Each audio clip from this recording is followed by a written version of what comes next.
du petit ourson. Papa Gaston, maman Susan et petit ourson. Sur la table, elle trouve 3 bols. Elle boit la soupe du petit bol. Glou, glou, glou, glou, glou, glou, la soupe de petit ourson. Dans le salon, elle trouve 3 chaises. Elle s'assoit, se met à l'aise. Crac, crac, crac, crac, crac, crac, la chaise de petit ourson.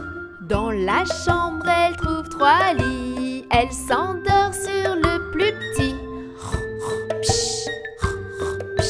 Le lit de petit ourson. Les 3 ours rentrent à la maison. Il n'y a plus de soupe pour petit ourson. Glou, glou, glou, glou, glou, glou, La soupe de petit ourson. Dans le salon, attention! Chaise cassée pour petit ourson.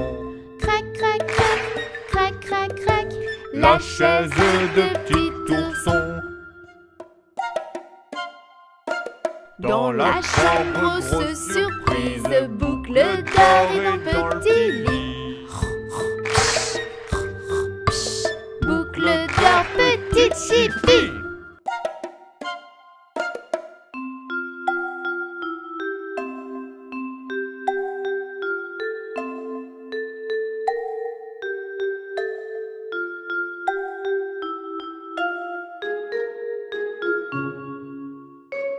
La belle au bois dormant était très jolie, très jolie. La belle au bois dormant était très jolie.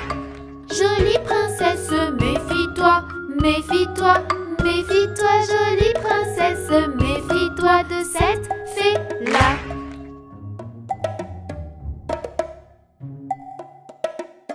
La fée maléfique la piégea, la piégea, la piégea. La fée maléfique la piégea, la belle se piqua.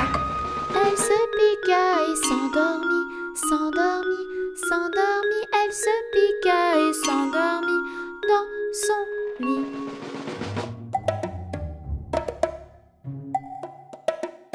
Dans son lit, la belle resta, elle resta, elle resta. Dans son lit, la belle resta plus de 100 ans. 100 ans plus tard, un jeune prince, un jeune prince, un jeune prince. 100 ans plus tard, un jeune prince trouva la belle, belle princesse. Réveille-toi, réveille-toi, réveille-toi, belle princesse, réveille-toi. Il l'embrassa.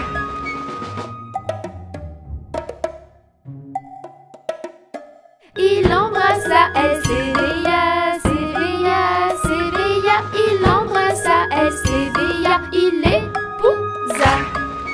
épousa la belle, belle, belle, belle, belle, belle. Il épousa la belle, belle au bois dormant.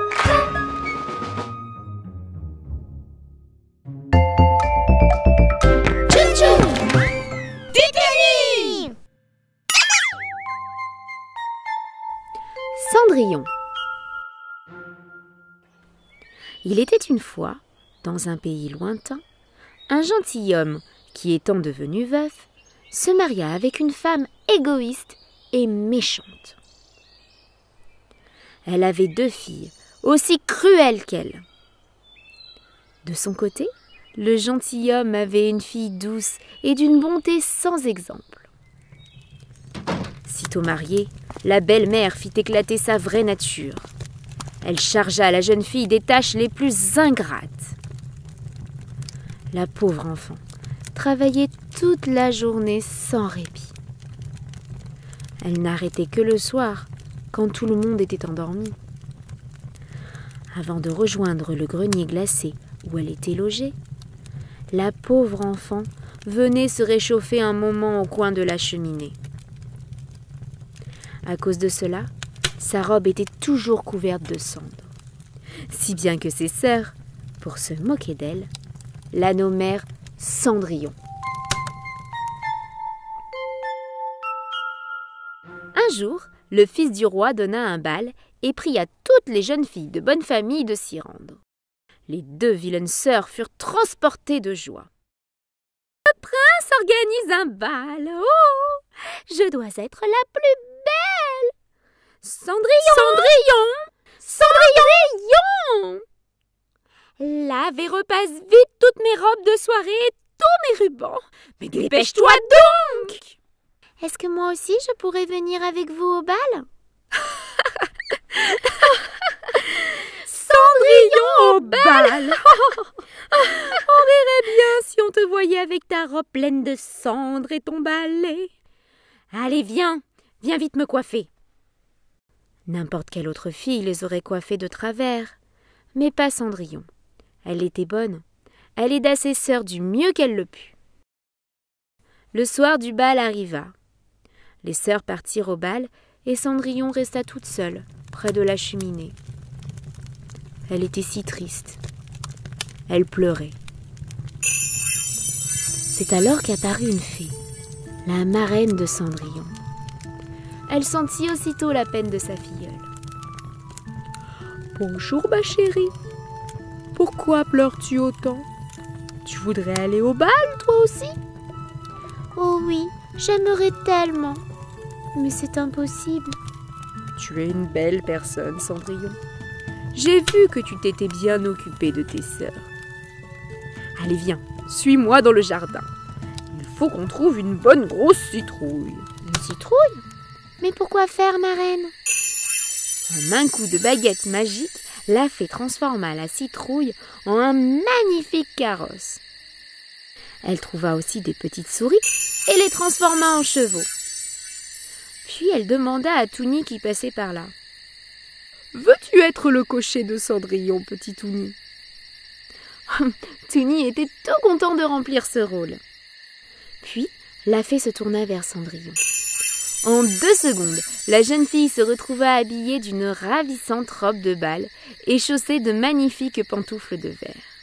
« Oh, merci, merci beaucoup, ma reine. » N'oublie pas, Cendrillon, au 12e coup de minuit, ma magie disparaîtra. Tu dois absolument être rentrée avant. Lorsque Cendrillon arriva au bal, elle fit grande impression. Personne ne la reconnut, pas même ses horribles sœurs. Tout le monde la regarda avec admiration. Elle était si belle, si élégante. Le prince lui-même sembla subjugué.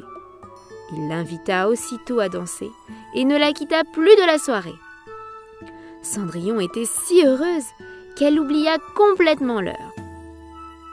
En entendant le premier coup de minuit, elle se précipita dehors. Le prince essaya de la suivre, mais il ne réussit pas à l'attraper. Il ne restait alors que la pantoufle de verre que Cendrillon avait laissée tomber dans la précipitation.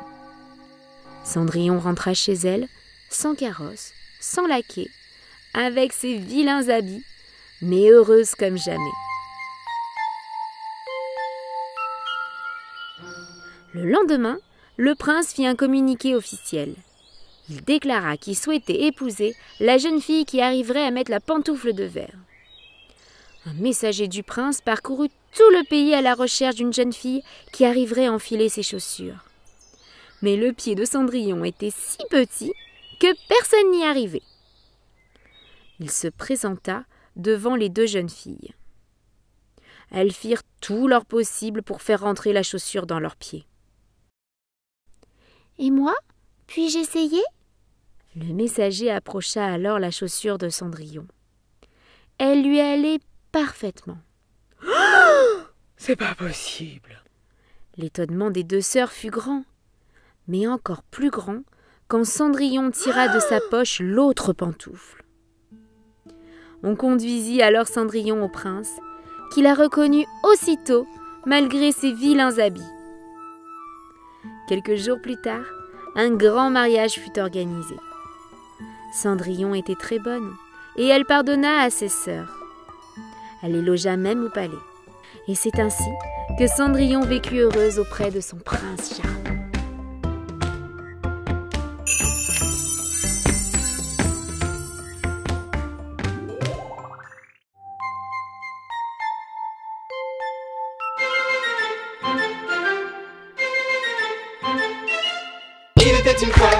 princes, des rois, des créatures de l'aventure. Il était une fois des truands, des méchants, des diabresses et des princesses. Il était une fois des princes, des rois, des créatures de l'aventure. Il était une fois des truands, des méchants, des diabresses et des princesses. Il était une fois Réponse! aux cheveux dorés. Il était une fois La Reine des Neiges! et son balai de glace. Il était une fois Boucle d'or! et les trois ours. Il était une fois Hansel! et Gretel dans la forêt. Et dans chaque conte de fées, il y a la petite fée. Il était une fois des princes, des rois, des créatures de l'aventure. Il était une fois des truands, des méchants, des diabresses et des princesses. Il était une fois des princes, des rois, des créatures de l'aventure. Il était une fois des truands, des méchants, des diabresses et des princesses. Il était une fois les trois petits cochons. Il était une fois le petit chaperon rouge. Il était une fois le vilain petit canard. Il était une fois et le coquin chapeauté. Et dans chaque conte de fées, il y a la petite fée. Il était une fois des princes, des rois, des créatures de l'aventure. Il était une fois des truands, des méchants, des diabresses et des princesses.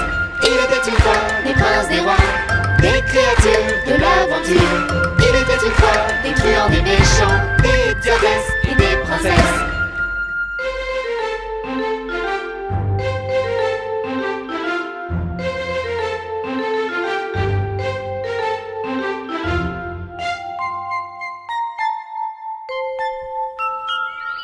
La Belle et la Bête.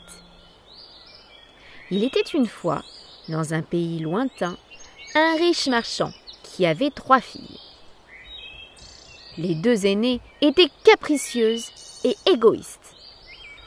La plus jeune avait bon cœur et elle était si jolie que tout le monde la surnommait Belle.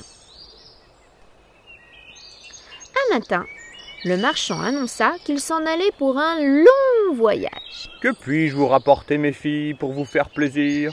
Des robes et des bijoux, papa. Moi, je voudrais seulement que vous reveniez. Allons, Belle, laisse-moi te ramener un présent. Très bien. Si vous insistez, je voudrais une jolie rose.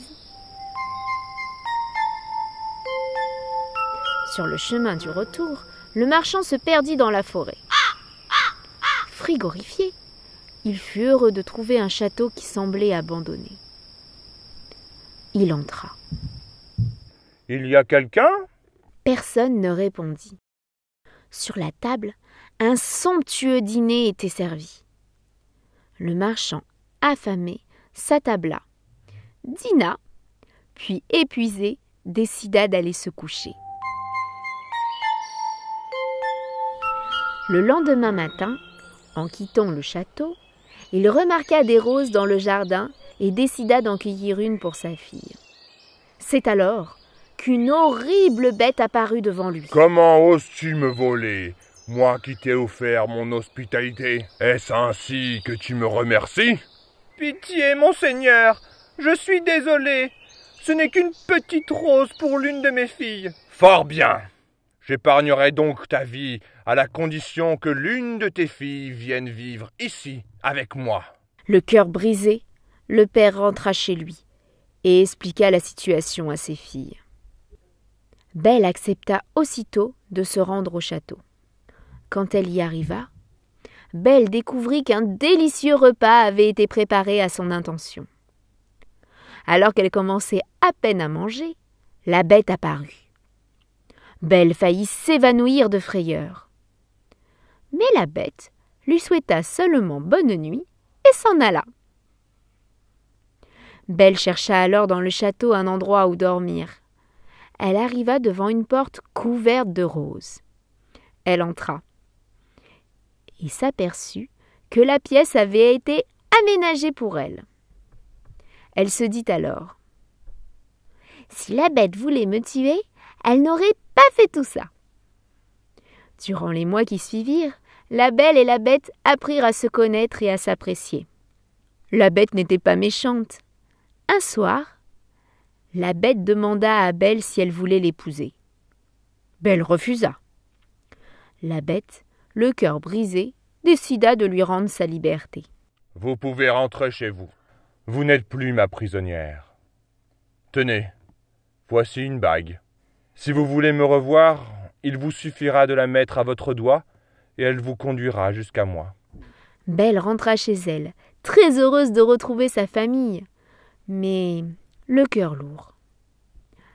Elle s'occupa de son père malade et ne pensa plus à la Bête pendant plusieurs jours. Une nuit, elle fit un horrible cauchemar. Elle rêva que la Bête était morte de chagrin dans son grand château. Prise de panique, elle mit la bague et se retrouva comme par magie au palais.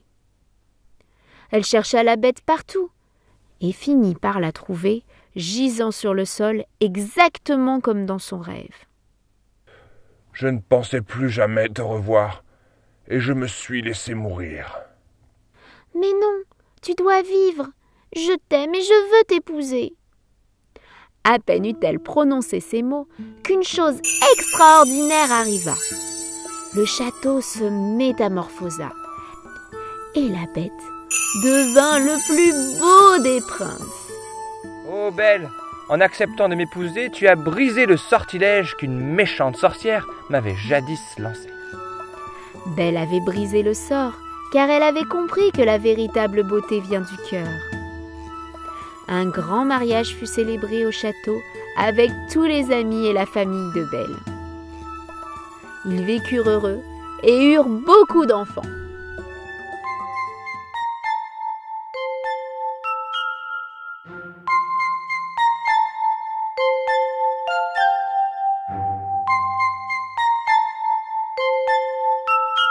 La princesse au petit pois.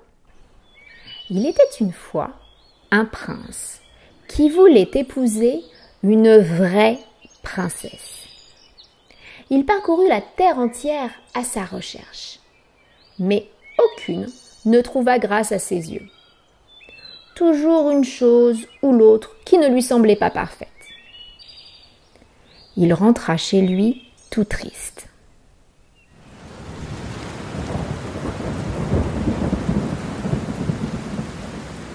Une nuit d'orage, quelqu'un vint frapper à la porte. C'était une jeune fille. Elle était trempée. Ses vêtements étaient remplis de boue et déchirés. Elle n'avait pas vraiment l'allure d'une princesse, mais prétendait en être une.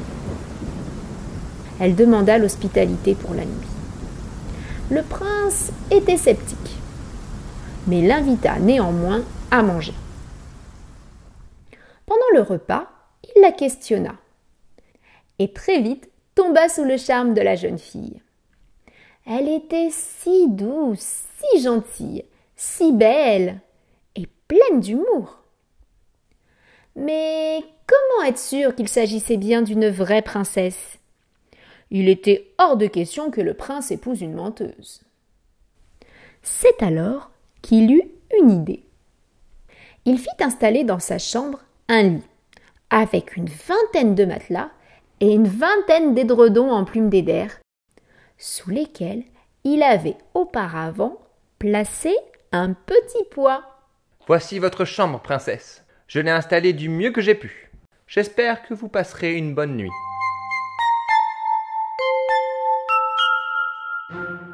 Le lendemain, au déjeuner, il demanda à la princesse. Avez-vous bien dormi, princesse ? Je vous remercie sincèrement et chaleureusement pour votre hospitalité. Mais je dois vous avouer que j'ai affreusement mal dormi. Il y avait quelque chose de si dur sous les matelas que je suis couverte d'hématomes. Le prince comprit alors qu'il s'agissait bien d'une vraie princesse, puisqu'à travers les 20 matelas et les 20 édredons, elle avait senti le petit pois. Une peau si sensible ne pouvait être que celle d'une vraie princesse. Le prince soulagé, la demanda en mariage aussitôt. Et le mois suivant, une grande noce fut célébrée. Je suis sûre que vous vous demandez ce qui est advenu du petit pois. Eh bien, aujourd'hui encore, il est exposé dans un musée où l'on peut venir le voir.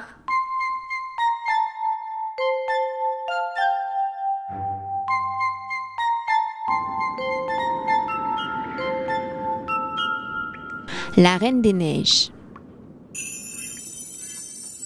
Il était une fois, dans un pays lointain, deux jeunes amis qui vivaient dans les maisons voisines. La fille s'appelait Gerda et le garçon Kay. Ils n'étaient pas frères et sœurs, mais s'aimaient comme tels. Ils passaient leur journée à jouer ensemble dans le jardin. L'hiver arriva, et cette année-là, il fut particulièrement froid. Les vitres étaient couvertes de givre. La neige et le gel avaient envahi tout le village. Les enfants se réfugièrent chez la grand-mère de Gerda qui leur raconta des histoires. « Grand-mère, d'où vient ce grand vent frais qui nous empêche de sortir dehors ?»« C'est la Reine des Neiges qui nous l'envoie. »« La Reine des Neiges ? Mais qui est-ce, grand-mère ?»« C'est une jeune femme qui vit dans un pays fort lointain, où la neige est éternelle. Elle habite seule dans un grand palais. Elle est d'une incroyable beauté. Mais son cœur est aujourd'hui aussi froid que de la glace. Quand la Reine des Neiges est contrariée, elle déverse sa colère sur nous et envoie du gel et de la neige. La Reine des Neiges, elle n'a qu'à venir, je n'ai pas peur d'elle. Je la mettrai sur un poêle brûlant, elle fondra aussitôt et nous retrouverons le soleil. Ne rigole pas avec ça, malheureux. La Reine des Neiges pourrait t'entendre et sa colère serait terrible. La grand-mère avait raison de s'inquiéter. Du haut de son château, la Reine des Neiges espionnait Gerda et Kay grâce à un miroir magique. « Ah, tu te moques de moi. Très bien, tu vas voir ce qui t'attend. » Très en colère, elle jeta un sort. Une énorme tempête de neige et de glace s'abattit sur le village des enfants. Kay reçut un éclat de glace dans les yeux et un autre dans le cœur. À cet instant, il se transforma complètement et devint l'enfant le plus méchant de la terre. Kay, que se passe-t-il? Où vas-tu? Je ne te reconnais plus. Mais pourquoi tu ne me parles plus depuis des jours? Que tu es laide quand tu pleures. Lâche-moi. Je vais faire du traîneau tout seul. Kay partit dans la forêt. C'est alors qu'il aperçut un grand traîneau blanc orné d'étoiles d'argent qui scintillaient. Une grande dame s'y était assise. C'était la Reine des Neiges. Kay, fascinée par sa beauté, s'approcha. Elle déposa un baiser sur son front. Et à ce moment précis, il perdit complètement la mémoire et s'endormit. Ton cœur est maintenant froid comme le mien. Ta place est avec moi, dans mon palais.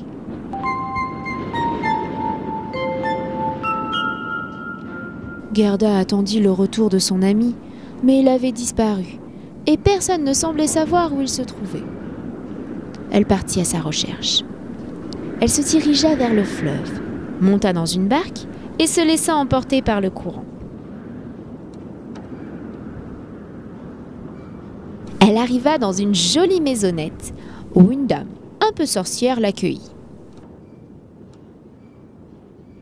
Gerda lui raconta son histoire. À mon avis, c'est la Reine des Neiges qui a emmené ton ami. Oh, aidez-moi, madame, je vous en supplie. Je suis si malheureuse sans lui. La sorcière lui coiffa alors ses cheveux avec un peigne magique qui lui fit perdre la mémoire. Voilà mon enfant. Ainsi tu ne te rappelleras plus de rien et tu n'auras plus jamais de peine. Mais l'amour que Gerda avait pour Kay était si fort que la jeune fille se rappela rapidement de lui. Et à l'insu de la sorcière, elle s'enfuit. Sa route croisa alors celle du petit Tounou. « Il connaissait la Reine des Neiges et conduisit Gerda à travers champs, bois et marais jusqu'au palais. La fillette le remercia et entra dans le château vide et glacial. Au centre se tenait la Reine des Neiges. « Que viens-tu faire dans ma demeure ?» Je viens récupérer mon ami Kay. Il a perdu la mémoire et son cœur est maintenant de glace. Sa place est avec moi.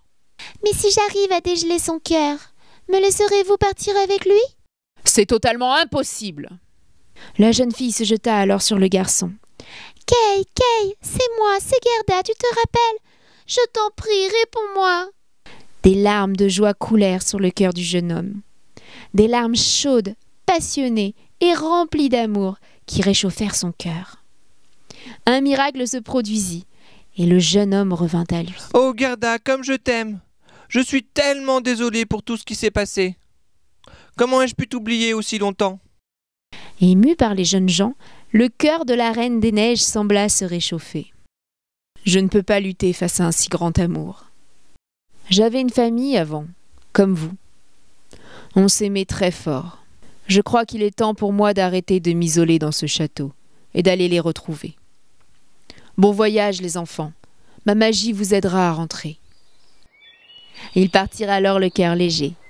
Ils n'avaient jamais été aussi heureux de se retrouver tous les deux. Un vent doux conduisit la barque jusqu'au village. La neige fondait, les premières hirondelles voltigeaient dans le ciel et on pouvait même apercevoir quelques fleurs. « Kay, regarde, c'est le retour du printemps !»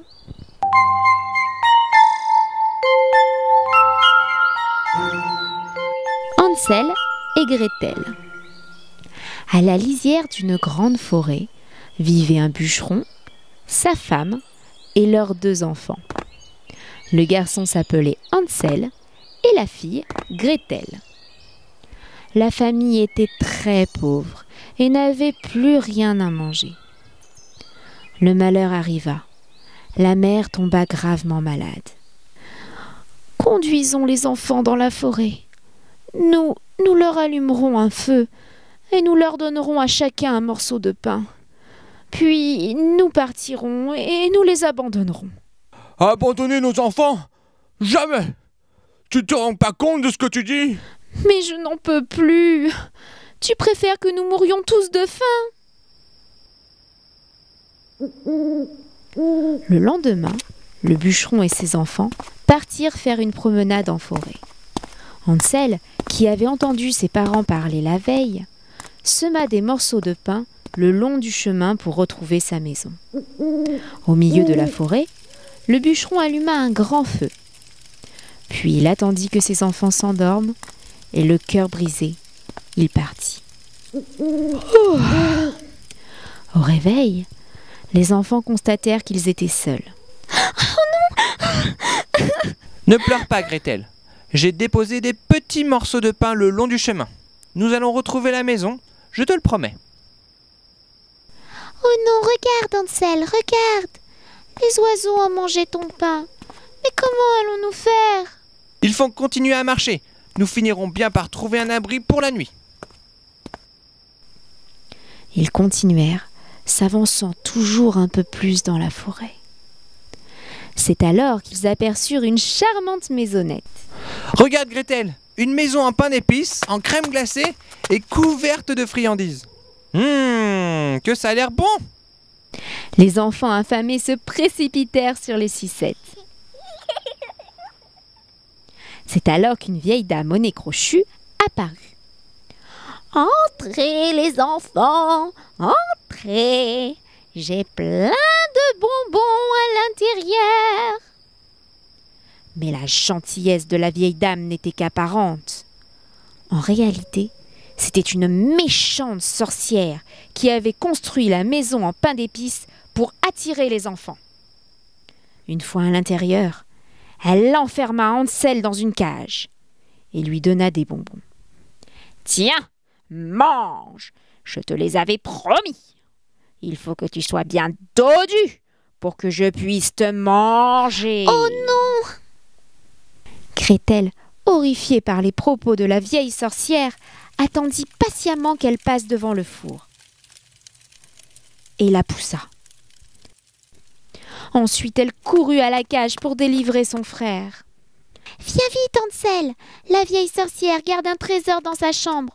Prenons-le et ramenons-le chez nous. » Ils sortirent de la maison avec leur butin et trouvèrent un petit lapin jaune appelé Touni. Le petit lapin jaune leur montra le chemin pour rentrer chez eux.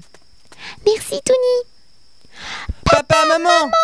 Nous voici, c'est nous, Hansel et Gretel !» Ils sautèrent au cou de leurs parents. « Quel bonheur, mes enfants! J'étais tellement inquiet. Je vous aime tant. » La mère, qui avait retrouvé la santé, s'excusa auprès de ses enfants. La fièvre l'avait fait délirer, mais elle aimait sincèrement ses enfants et souffrait de leur absence. Grâce à l'argent de la vieille sorcière, ils vécurent heureux, tous les quatre. Hansel et Gretel perdus dans la forêt. Les oiseaux ont mangé le pain qu'ils avaient semé. C'est alors qu'épuisés, devinez ce qu'ils ont trouvé. Une maison sucrée, pain d'épices et crème glacée.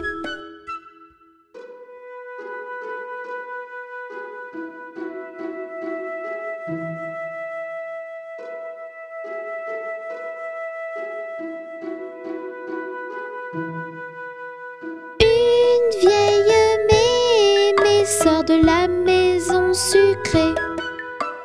Elle invite Hansel et Gretel à entrer. Elle est bien trop gentille, tout cela est suspect.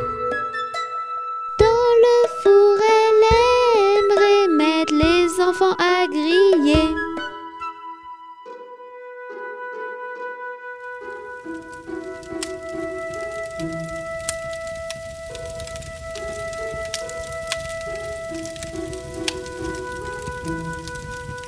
Mais mes méchantes sorcières au gros nez, dans le four allumé, Gretel va te pousser.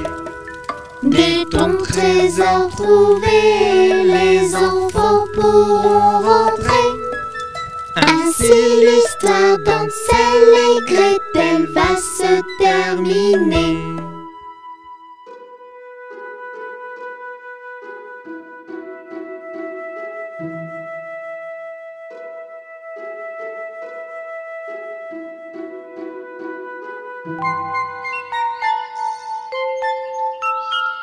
Réponse.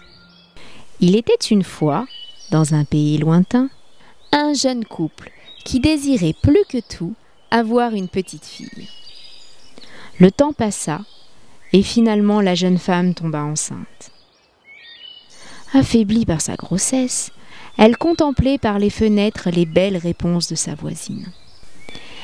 Elles étaient si luisantes, si fraîches et si appétissantes qu'elle rêvait d'en manger.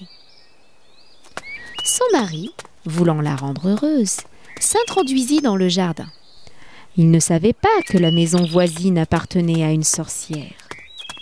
Il cueillit les réponses et les offrit à sa femme, qui les mangea goulûment. Mais la sorcière s'en rendit compte et déclara au jeune couple : « Quelle audace de venir s'introduire dans mon jardin comme un voleur et de me prendre mes précieuses réponses. Je ne vous le pardonnerai jamais.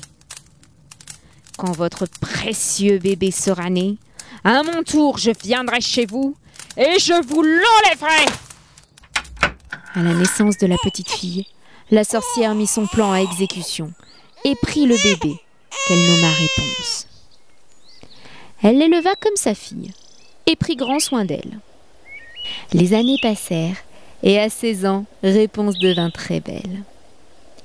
Elle avait de longs cheveux blonds dorés, de très beaux yeux bleus et était d'une gentillesse infinie. La vieille sorcière, de crainte qu'on l'enlevât, décida de l'enfermer en haut d'une tour perdue dans la forêt. Sans escalier, aucune personne ne pouvait y monter. Sauf la sorcière. Elle appelait « Réponse! Réponse! Descends-moi tes cheveux !» Alors Réponse laissait tomber sa natte et la sorcière grimpait.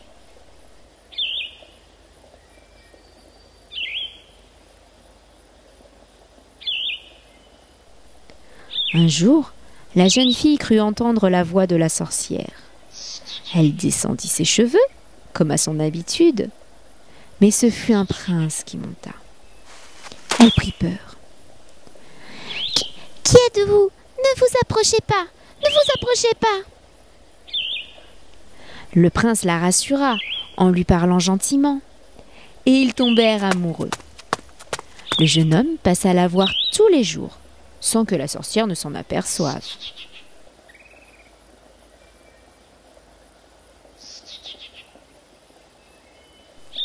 Un jour, il lui demanda. « Réponse, ma belle Réponse. Je vous aime.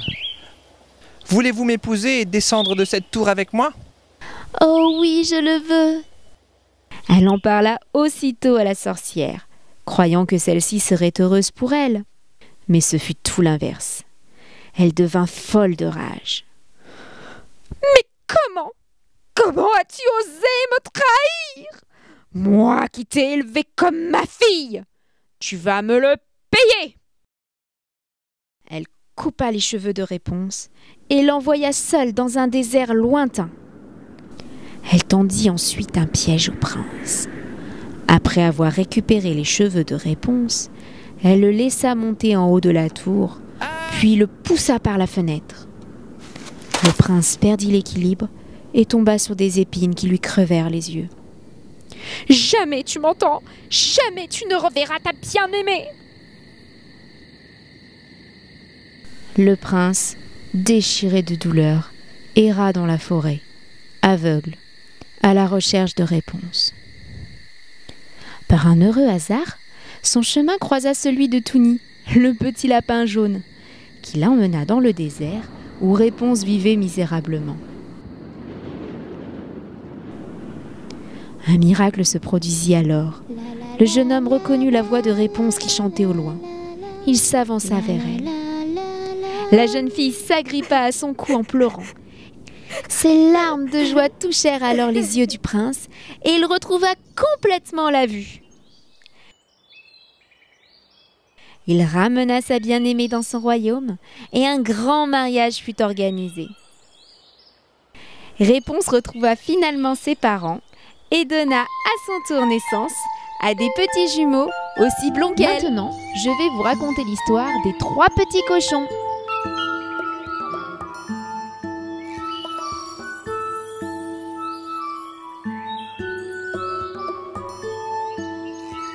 Il était une fois 3 petits cochons. Le jour arriva pour eux de quitter la maison de leur maman. Au revoir, mes chéris. Construisez-vous une belle maison. Mais surtout prenez garde qu'elle soit bien solide pour que le grand méchant loup ne puisse entrer vous manger. Les 3 petits cochons partirent tous dans une direction différente. Le premier arriva sur un grand champ et se construisit une maison tout en paille. Le deuxième partit en direction des bois et se construisit une maison tout en bois. Le dernier décida de prendre son temps et se construisit une belle maison en briques.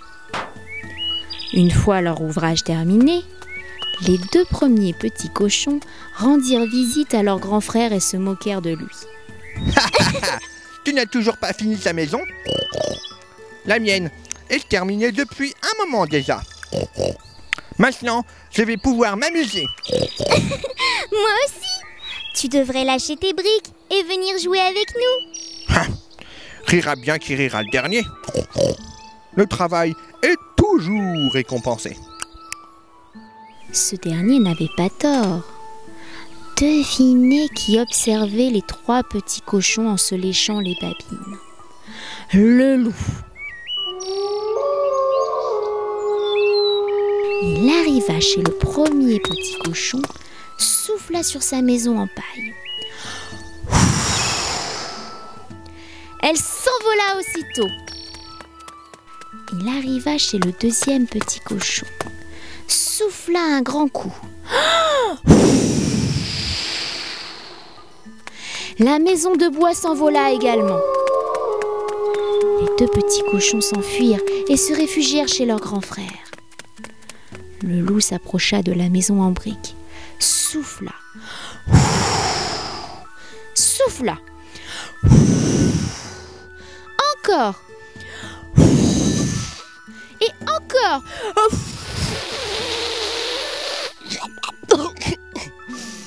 Mais la maison ne bougea pas. Je ne vais pas me laisser faire. Je finirai bien par les manger, ces trois petits cochons. Je sais. Je vais monter sur le toit et entrer par la cheminée. Quand le troisième petit cochon vit ce que faisait le loup, il plaça une marmite remplie d'eau très chaude sur le feu ardent. Et juste au moment où le loup arriva, il ôta le couvercle. Le loup tomba dans l'eau bouillante. Il se brûla et sortit très rapidement de la maison. Les petits cochons décidèrent de s'installer tous les trois dans la maison de briques.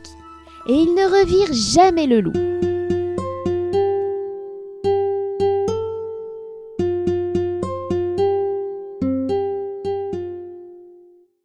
Bonjour à tous. Aujourd'hui, je vais vous raconter l'histoire du vilain petit canard. Cette histoire commence en plein été. Une cane couve ses œufs.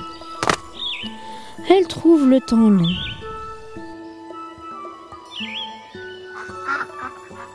Oh, regardez, je crois qu'un œuf bouge enfin. Oh, un deuxième. Cric, cric. Ça y est, je vois deux jolis petits canetons. La maman cane est très heureuse. Elle leur fait un gros câlin. Mais il reste un œuf, le plus gros. Qu'il est long à sortir celui-là. La maman cane s'impatiente. Écoutez bien, j'entends un craquement. Oh, le voici. Quel étrange caneton. Il est grand, gris et pas bien beau. Voilà un énorme caneton. Coin, coin. Aucun des autres ne lui ressemble.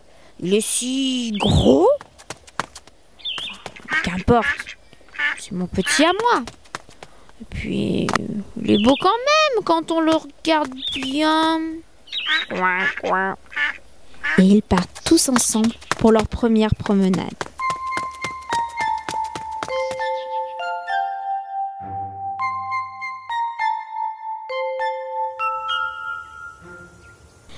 Un jour, la maman cane décide de présenter ses petits aux autres animaux de la basse-cour. À Madame Oie, Madame la Poule et Madame Dindon. Elles ne sont pas très gentilles et sautent aussitôt sur le vilain petit canard. « Ah, celui-là, nous n'en voulons pas !» dit Madame Dindon. « Ah, il est grand, il est trop laid !» Maman cane intervient aussitôt pour protéger son petit. « Ah, mais laissez-le tranquille ! Il ne fait de mal à personne. Il n'est pas beau, mais il a bon caractère et il nage bien. Il est resté trop longtemps dans son œuf, voilà pourquoi il est si gros. » Mais les animaux de la basse-cour sont très méchants et continuent à faire des misères à notre petit canard. Celui-ci, se sentant rejeté, décide de partir.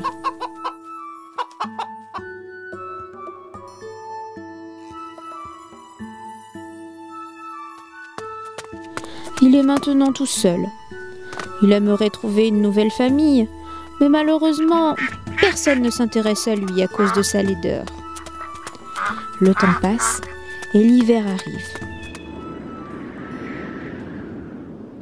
Il fait froid et il se sent si seul. Allez, nage, petit canard, nage. Il faut bouger, sinon tu vas être emprisonné par la glace.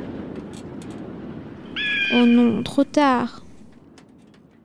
Heureusement, un vieux monsieur passe par là, brise la glace et récupère le caneton. Il le ramène chez lui et le réanime.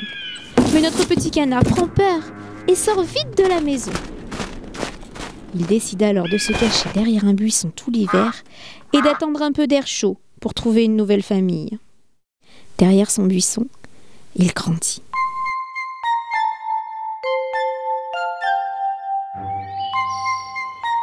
C'est maintenant le printemps qui arrive.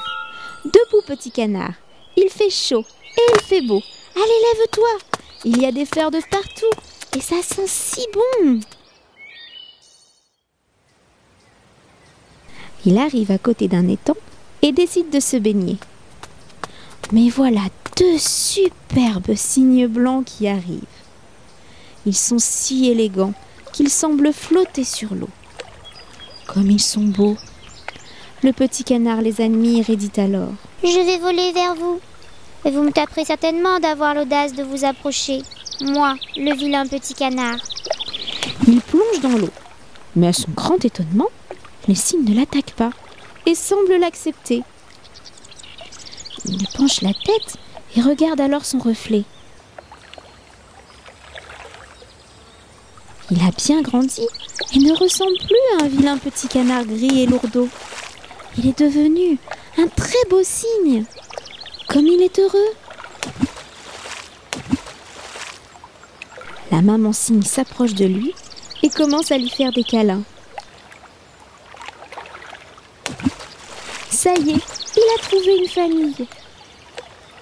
Il ne regrette pas le temps des misères, puisqu'aujourd'hui il est enfin heureux et accepté. Il gonfle ses ailes et nage fièrement dans l'eau. Au revoir, petit canard. Et n'oubliez pas, les enfants, il ne faut jamais se moquer des autres. Même le plus vilain des petits canards est devenu le plus beau des cygnes. Tout le monde debout, il est l'heure. Tout le monde debout, tous en chœur, prêts à danser et sauter. Toute la journée. C'est la chanson des enfants, mais aussi celle des parents. Pour bouger, danser et sauter. Toute la journée. C'est la fête, les amis. On danse avec Mélie et Touni, tous les grands, les petits. C'est la danse, danse, danse des Titounis. C'est la fête, les amis. On danse avec Mélie et Touni, tous les grands, les petits. C'est la danse, danse, danse des Titounis. La la la la.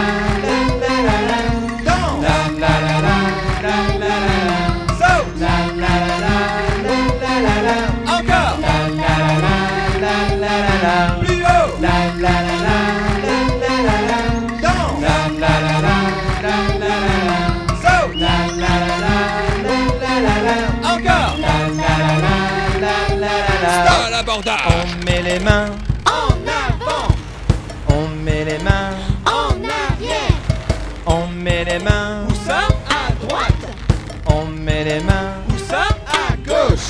on met les mains, Où ça? en haut, on met les mains, Où ça? en bas, on met les mains, au milieu. et on danse dans tous les sens. C'est la fête, les amis. On danse avec Mélie et Touni, tous les grands, les petits. C'est la danse, danse, danse des Titounis. C'est la fête, les amis. On danse avec Mélie et Touni, tous les grands, les petits. C'est la danse, danse, danse des Titounis. La la la la la la la la, la la la.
Ils sont tout